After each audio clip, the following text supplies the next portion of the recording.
Hi guys, मी आज बनवत आहे ताकाची कढी। आता बघा, कढीसाठी लागणारं साहित्य हे ताक, त्याच्यामध्ये थोडंसं बेसन टाकून आणि हळद टाकले आणि ते फेटलं एकत्र, म्हणजे ताक बनवलंय पूर्ण।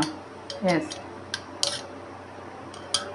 नंतर त्याच्यासाठी वाटण म्हणून वाटणार आहे मी कोथिंबीर, मिरची, लसूण मिक्सरमध्ये जाडसर असं वाटून घेऊन फोडणीला जिरा आणि राई, हिंग आणि थोडी अख्खी लसूण फोडणीला टाकणार।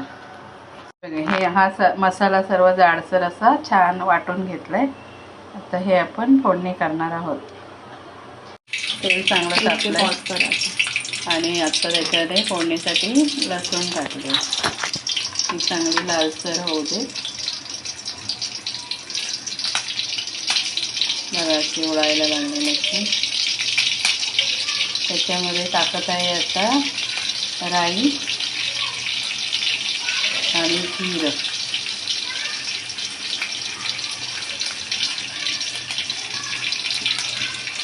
जिरं थोडंसं जास्तच टाकायचं, म्हणजे कढीला खूप छान असा वास येतो जिरं।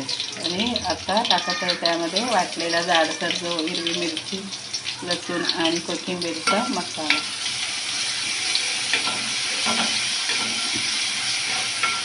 मस्त भाजायला द्यायचं।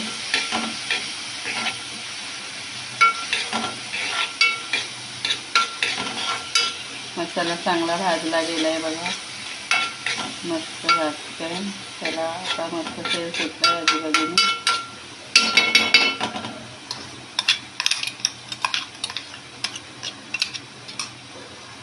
ताकामध्ये थोडीशी हळद आणि बेसन घेऊन आतमध्ये फोडणी दिली आहे त्या मसाल्यामध्ये, आणि असं फेटत राहायचंय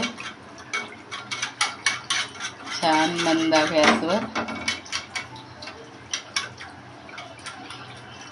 आणि कढी थंड झाल्यावर आतमध्ये मीठ टाकायचे आणि कोथिंबीर वरून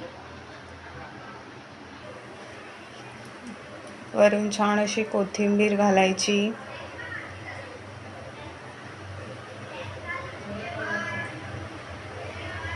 कढी इज रेडी। कढी तयार आहे।